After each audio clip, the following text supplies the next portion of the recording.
Alrighty, folks, it is that time of year. It is that time of year to hear what the experts are saying.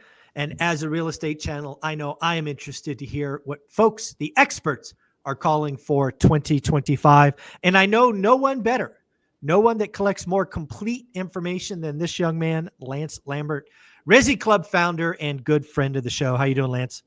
Doing great. Thank you for having me. Housing. There's always so much going on. Especially at the end of the year, you start to recognize people who made 2024 calls and now they're making 2025 calls. So I know you've been going out and collecting data. Well, roughly how many people have you collected data from and who are they? Yeah. So over the weekend, I sent out a story to my Resi Club Pro audience of my forecast roundup of 16 different forecast models. Wow. This is my preliminary one. So at the end of the month, I will have my final one. So for example, I just got Redfin's Realtor.coms that they published. I also go out and collect some of these. So First American is submitted to me.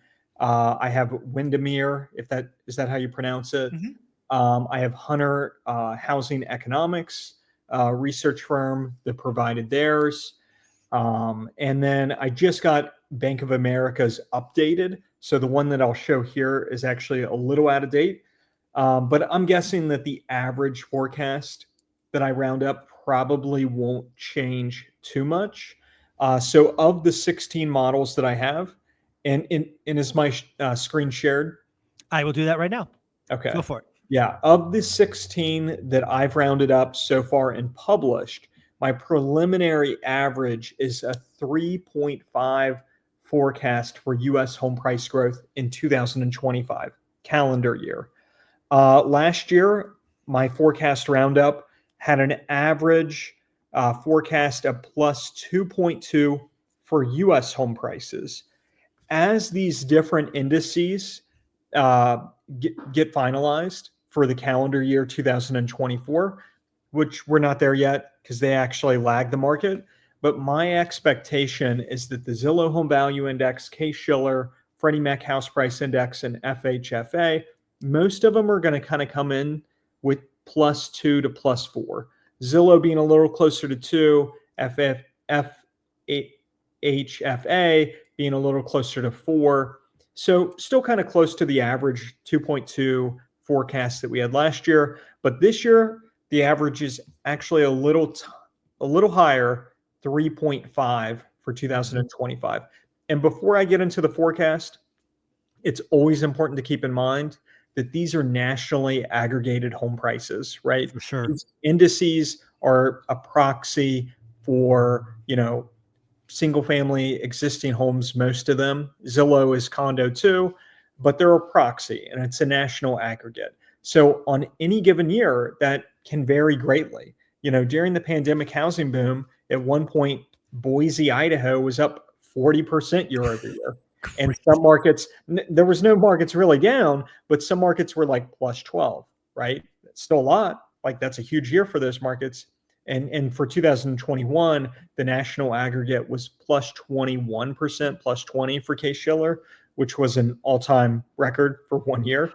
But you can always have a lot of regional variation. And so if you're at a place where you're growing at like 2, 3, kind of keeping up with inflation, you're going to have some markets that are below 0, right? Sure. And you're going to have some markets that are over 5. And so for this year, among the largest markets, you had a place like Syracuse that was plus 9.6. That's almost, that's overheating almost, right? Mm-hmm. And then you had Punta Gorda, which I've done a story on their unique set of circumstances. They're down 7.3% year over year, and they're down about 12 from peak, and they're passing through some form of a correction, despite the nationally aggregated market being where it is. And so of the forecast, the most bullish, and this is a huge number that they throw out, but the analyst at the American asset management firm Apollo Global Management are forecasting plus 10.8% U.S. home price growth for 2025. For that to happen, you would have markets in some places up 15, 20%. They're pretty much saying that asset prices like stocks, solid wage growth, is kind of including private credit is what they think is going to put upward pressure. I don't like to dog anybody's forecast, because I think if you're going to put it out something and kind of stick your neck out there, credit. Oh, I love that about you. You're the housing guy. You're there to report on and share, which I think is awesome. It's But guys like me who could come out and say, "Wow, 10.8%. well, That's an outlier." I was going to throw out a but. The but there is that from the housing market and the data that I analyze, right, this would be a dramatic shift that I just have a hard time seeing how we get there, right? Yeah, I spent a lot of time, because I'm a follower of yours. I'm a member of your pro version, and the only way I could see getting to 10.8 was a two-step process. One, rates have to fall precipitously, and I'm talking sub 6, probably sub 5.5 for sure.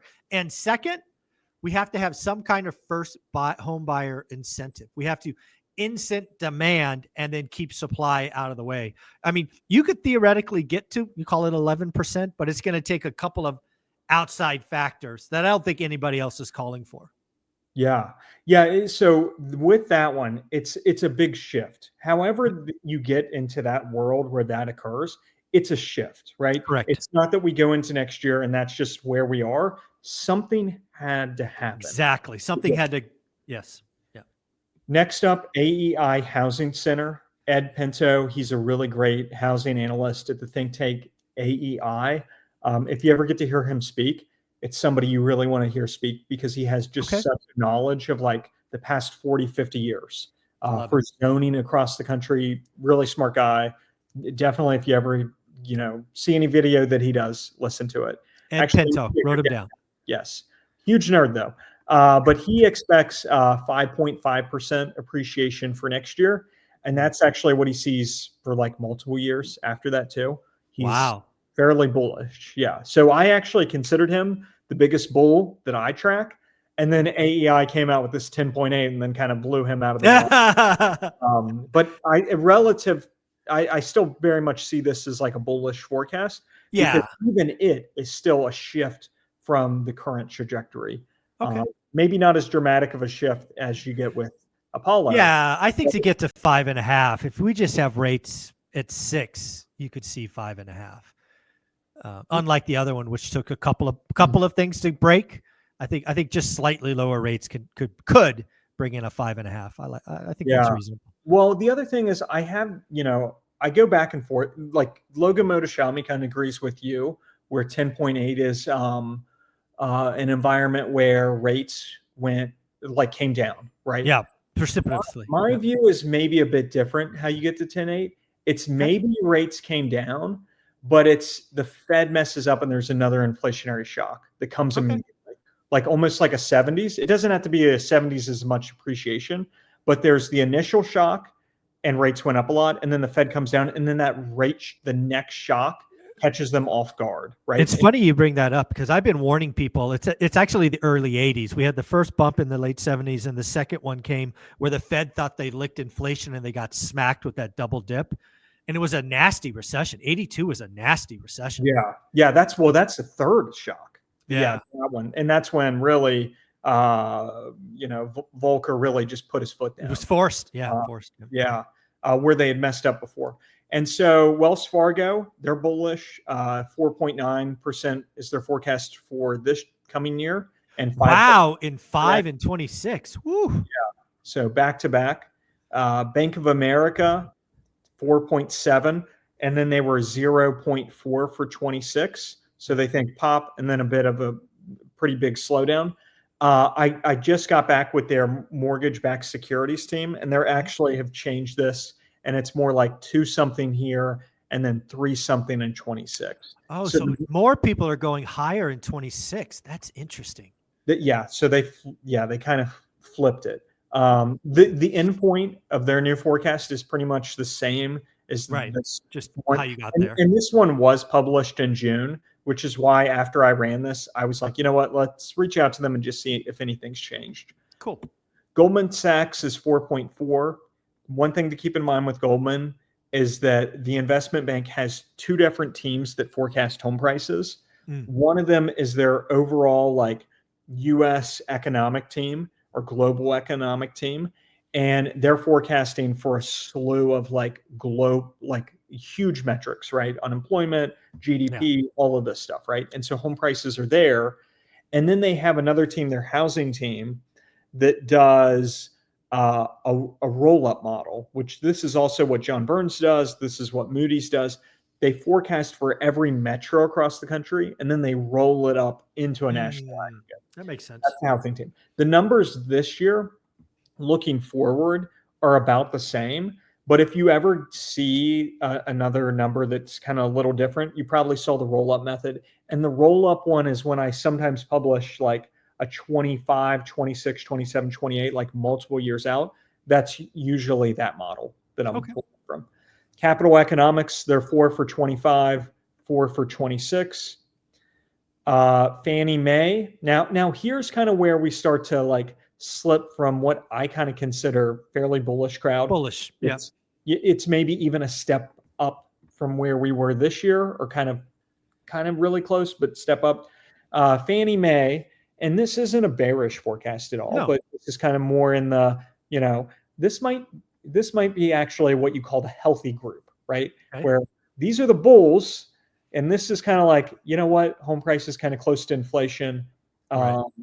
We're not getting worse for affordability. Their forecast is 3.6 for 25, followed by 1.7 and 26. Housing Wire is 3.5 for 25. I talked to Logan, and Logan's not as high for this. And then Mike Simonson is a little higher. And so they kind of met in the middle is their forecast. Morgan Stanley is 3 for 25. They were the most bearish coming into 2024. They had expected minus 3%. Although I think their team had put in some commentary saying, they might have been a little skeptical of the model, but that's where they were. Now they're plus 3 for 25. Zillow is plus 2.9%. This is, and Zillow does 12 months out, and I think they're about to do November. So this will be updated next week. And so I don't have a full calendar year one for them for 25, but usually if you're forecasting this for this period, the 2 months out is about the same. One thing with Zillow is that Zillow publishes a forecast on their website every month. And that one's 2.8% up. I go in and I get the raw data from their Metro one that rolls up, and it's 2.9. So I like to use that one because it's apples to apples with the Metro analysis map that I make for them every month. Oh, makes sense. So you'll always see a little bit of a different Zillow number that I print versus everybody else. Okay. CoreLogic is 2.3. They're again another one that does 12 months out. Huge real estate data giant. It was great at Resi Day having their chief data and analytics officer come in, a really smart guy, John Rogers, and talk about home insurance. If you want to see that one, because he kind of really gets into what has actually driven home insurance up, and there's actually a lot of different things to go into it, like 6 different key points. You could Google CoreLogic, John Rogers, Resi Day in YouTube and probably be able to find the video. Nice. Zelman and Associates, this is an old forecast from April. I still wanted to include it. I will reach out to them to see if they updated it. But Ivy was plus 2.5 for 25, plus 3.1 for 26. Ivy was on the more bearish end of the group for the second half of 22, kind of coming into 23. She's since kind of pulled back on that, as many of the forecasters have. She says right now weakness is most pronounced in Florida, Tampa area, Sarasota, Naples, Orlando. Areas in Texas, Dallas, Austin, and Dallas are weaker. And then she says the resilience is the Northeast again, which if you read Resi Club and you probably listen on your YouTube channel as well, that's really been our theme for this year in terms of where is the relative weakness and relative resilience. Again, weakness doesn't mean crashing.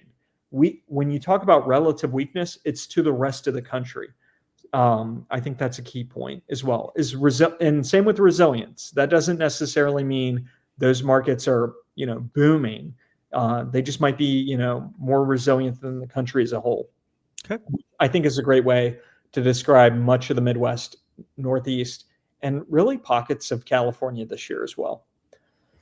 National Association of Realtors, they're forecasting 2% for 25, 2.3% for 26. And one thing you'll note with my roundup is that a lot of different places use different indices to forecast for. Zillow does the Zillow Home Value Index. CoreLogic does the CoreLogic Home Value Index. Goldman Sachs always does Case-Shiller. So does Bank of America. National Association of Realtors uses their median home price, which I think is a good level of nuance, because if you don't have them do that, then they could just kind of next year, once the year's over and they're like, well, this is what it was. And they kind of point to whatever indice they want that Right. kind of supports their number, is one reason that I'm having them all provided this year. Mortgage Bankers Association. Now, this is kind of where you start to get into, I wouldn't Bearish. describe these as relatively bearish. Yes, right? relatively bearish. Yeah. Whereas Apollo Group is actually just bullish. And some of those other ones are kind of relatively bullish. This group above, let's say from Fannie Mae through National Association of Realtors, these are kind of like the healthy group, right? Yeah, Maybe you can call it boring, right? Boring. Mortgage Bankers Association plus 1.5 for 25, 1.5 for 26, 2.2 for 2022. In this type of world, you're going to have some markets that are, fall 10%. For sure. Some of the pockets of Southwest, maybe, right? Not in 1 year, right? But over a multiple year period for this level of like very timid growth, something happened, right? Like the early 90s, when you saw that, early 90s, national prices very resilient, right? California and some of these other areas, not so much. Not so bueno. Not so good. Yep. Freddie Mac is 0.5% for 2006. Wow. And if you adjust for inflation, that's a negative number. Yeah, you're getting down for real. No, that does. You could also argue that maybe this is the group that's healthy, right? Because then you actually start to improve affordability. Sure, affordability gets better. Yep. Yeah. Moody's, their model has been relatively more bearish than most of the models that we track for a few years now. And a lot of that comes down to the fact that the Moody's model and Mark Zandi, they just think that housing affordability is such an issue that it's going to be weighing on the market. And housing affordability is interesting because, a lot of people got this wrong. We got it right here on this channel. Housing affordability impacts transactions long before it impacts price. A lot of people have been pointing out housing affordability and saying housing prices have to crash or fall. No, they don't. We just have to have less transactions. And you can go back and look at the 80s for a perfect example of that. Yeah. But I think one thing that Mark has done well, if you look at his model, is that it's constantly been more bearish relative to other ones. But the model, when you break it out, is usually more focused on the Southeast, some of the Southwest, Texas, like Austin, theirs has definitely always done a good job picking that up. Yeah. And then some of the Mountain West ones. Now, as the market, the market really stabilized a lot in 23, but we have seen some weakness come into the market in 24, and it has been concentrated to those areas. Sure. And then you have Florida, which had the condominium market shock and then the insurance market shock as well.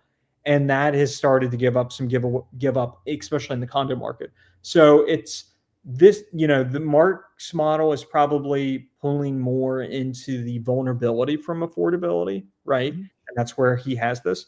But just because the market doesn't necessarily manifest as much of that, doesn't mean that vulnerability from the overheating that happened during the pandemic has all faded away, right? Yeah.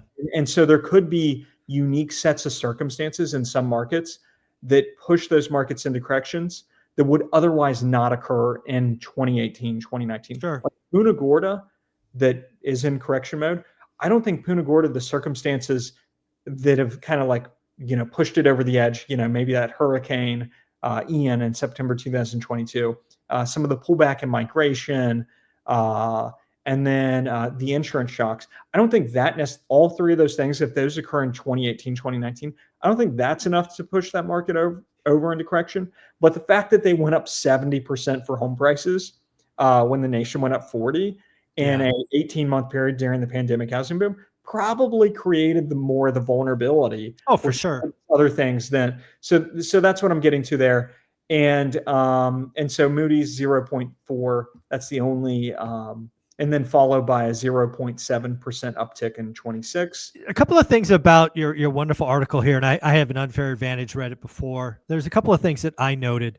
One is how many people think 26 will be better than 25?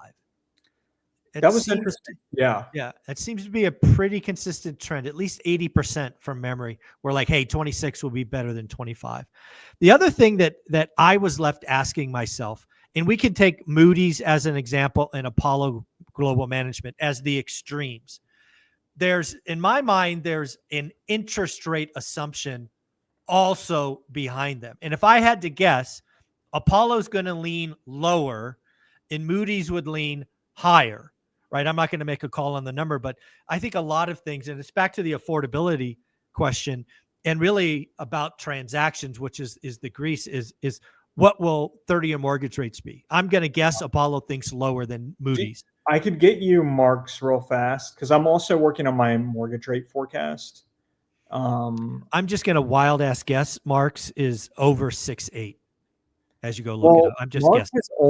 So one thing that's interesting about Mark is he's one of the few that he made his mortgage rate call in summer 2022 for like all these years, and then he's never moved it.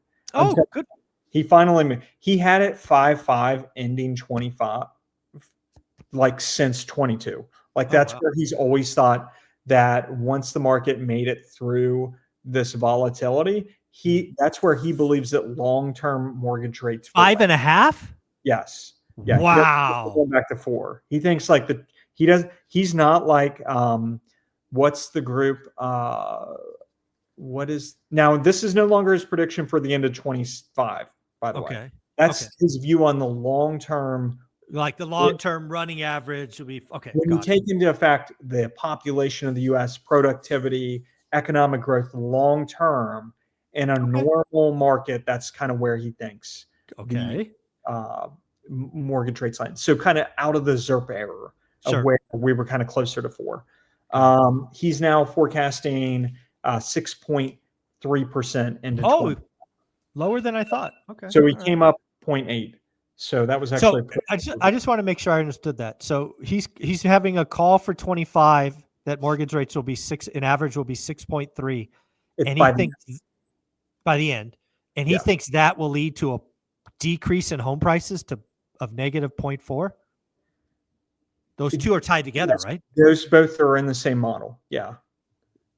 And I don't believe he has, Mark, I think doesn't have a huge economic or unemployment weakening either. Yeah. It's that just his view and, and Mark, will say that some of these, the levels of confidence in some of these things, right? Like I love the fact that Mark doesn't change. I mean, that is something I wish more people did, hold to your guns and then explain after it comes in. But I got to tell you, 6.3% mortgage rate, which is down about 70 basis points from today. And we have a home price decline of, call it 1%. Those do not tie in my head. Here's how you would have to get there. Let me just throw out a scenario. And I'm not saying, now it's a lot to move the national aggregate down to that level. Correct. Because, going from 3 to 0, which is essentially what this is, but this is pretty much 0. It is still a shift, right? Like how we talked about how AEI Housing Center, like this is a shift, right? Correct. Apollo's a shift too. These ones are not as much of a shift, right? This is kind of as is. What you would have happen is you would probably need this move up that we're seeing in unsold new construction inventory, right? Okay. Which is very concentrated in the southern half of the U.S., right? Very true. Yep. Right? You would have to get it to a point where builders get very uneasy. And to move this product, they have to do bigger affordability adjustments, right? Correct. Now, you could have you could make the argument that as they do those, and if margins compress too much, they might stop building, right? And then you would say, well, that could reduce future supply. But that's so far out, right? Yeah. Okay. Whereas if the builders had to do bigger affordability adjustments, and then that puts the resale side of the market at more of a disadvantage, and then active inventory builds there more. Sure.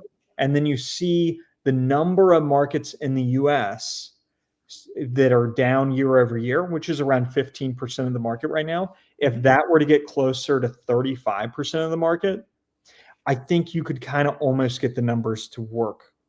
Yeah. But I'm like threading the needle with this, right? So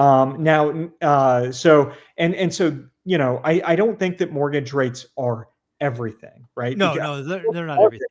A lot of these markets, it's the local fundamentals that are ultimately driving it. Now, definitely mortgage rates have a direct impact on housing demand, right?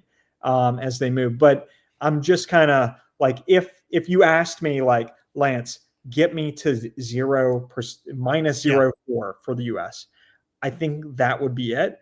The problem now, that would not be the direction that I would come up hypothetically, but I have to work within Moody's framework here, which they think unemployment will be stable. They think that mortgage rates will come down, and they think home prices are pretty much flat. So to get me there, I have to work through that. Now, if you tell me what is the most likely scenario or framework where national home prices fell, and I don't have to use Mark's framework, I would go with the recessionary route, right? Yep. Where we have some type of brief, contraction in the economy. And it doesn't necessarily mean that home prices fall 26% peak to trough like they did at GFC, but there could be a scenario because affordability is so strained and what type of shock it is, where I think you could kind of get there. Yeah. And now with Apollo, it's very opposite, right? Where it's rates probably came down, the Fed kind of pulled back, and they messed up, right? And that inflationary shock takes off. But otherwise, a lot of these are kind of like status quo. It's just a continuation of where we are, and a little bit here or there kind of moves the market maybe a little bit closer to their forecast. And so of these 16, the average is an increase of 3.5% in 25. I can give you a few more if you want them. Sure. Red now 4. They just published theirs, so that's not in my roundup. That came out afterwards. Realtor.com is 3.7. Windermere is 4.9. And I can pull up Hunter Economics if you wanted to. Yeah. While you do that, folks, don't forget, if you're not getting Resi Club's daily newsletters at least 5 days a week, you are missing out. Go to resiclubanalytics.com. It is how I stay up to date with the housing market. Okay. So Hunter Housing Economics, which Brad Hunter is really great. If you don't already, I'd recommend following him on LinkedIn, especially if you have any interest in build to rent. That's what he's really great for. He is forecasting 4.1% for 25, 3.7 for 26. And so when you add in those, maybe it gets up to an average of 3.6, 3.7. But my final average will land somewhere between 3.5 and 4 once I've rounded them all up. I think it'll actually be like 3.6, 3.7. Lance, you're amazing. Housing. Folks, right now, go to resiclubanalytics.com, sign up for the free newsletter. And if you are a data geek, you got to get the pro version because you have no idea how much data is behind there. Lance, take care. You're amazing. Thank you for having me.